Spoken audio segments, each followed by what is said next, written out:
Authorities just discovered something in Paddock's room that could change everything. It's been almost a week since Stephen Paddock opened fire on a crowd of thousands in Las Vegas at a country music festival, and America is still trying to make sense of what happened. There are many questions remaining, especially with so many conflicting reports that are being found all across the news and internet, but recently a new discovery was made by police that could change everything. There are too many holes in the Stephen Paddock investigation, and as if it hasn't been puzzling enough, investigators have revealed new potential evidence that is raising even more red flags that Paddock wasn't the only person involved in the Las Vegas massacre.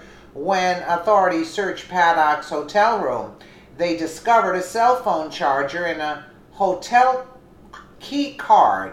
That may sound innocent enough except for one major detail.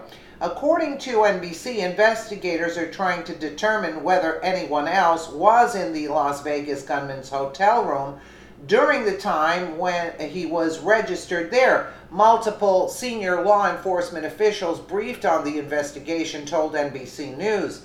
The investigators are puzzled by two discoveries. First, a charger was found that does not match any of the cell phones that belonged to the gunman, Stephen Paddock. And second, garage records show that during a period when Paddock's car left the hotel garage, one of his key cards was used to get into his room. We're very confident that there was not another shooter in that room, McMahill said. What I cannot confirm to you today, and that we continue to investigate, is whether anybody else may have known about this incident before he carried it out. McMahill said they also found approximately 50 pounds of tannerite and ammonium nitrate, materials that can be used to make explosive devices, in the gunman's car, but it did not appear that Paddock had assembled the materials into an improvised explosive device.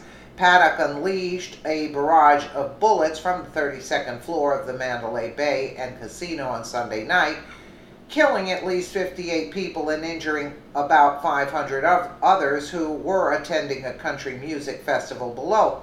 Paddock apparently killed himself, authorities said. Senior law enforcement officials said Paddock, 64, had researched possible attack locations in Boston and Chicago, including the Lollapalooza Festival in Chicago in August.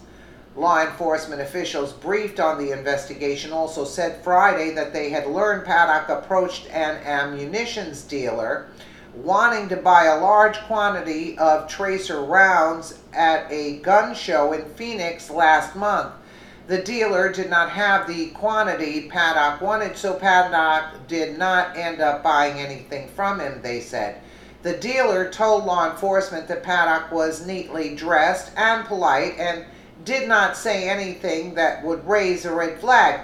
He gave the dealer the impression that he wanted the tracer rounds for recreational use with friends. Law enforcement learned of the encounter because Paddock had an ammunition box bearing the dealer's name. Law enforcement are also examining Paddock's finances. IRS records show that Paddock was a successful gambler, earning at least $5 million in 2015.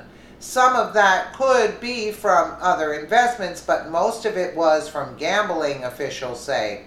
McMahill said investigators have not found any connection between Paddock and ISIS, the terror group that claimed responsibility for the attack. A claim it made without offering any proof. The terror group's claim has been widely discounted. Investigators have not determined a motive, he said, and have been looking at everything, including Paddock's personal life, finances, or any political affiliation, in searching for a motive behind the attack. This new bit of information is certainly going to raise more questions, while police claim they are sure there was not another person in the hotel room that Paddock was staying in. Why is there this new evidence that has no connection to him? Are police withholding information from the public? And if so, why? There is so much information across the web claiming Stephen Paddock had connections to ISIS, and even a gun runner, people are claiming that the incident was a gun deal gone bad, and the result turned into a massacre. Of course, we will probably never know the whole truth thanks to the U.S. government and the way they usually keep quiet, but what do you think? Was Paddock acting alone, or do you think there is more to the story? I think he had connections to ISIS, because nobody other than a deranged ISIS supporter would act out like this. I don't believe that he wasn't radicalized. Let me know what you guys think in the comments below, and again, thank you so much for watching.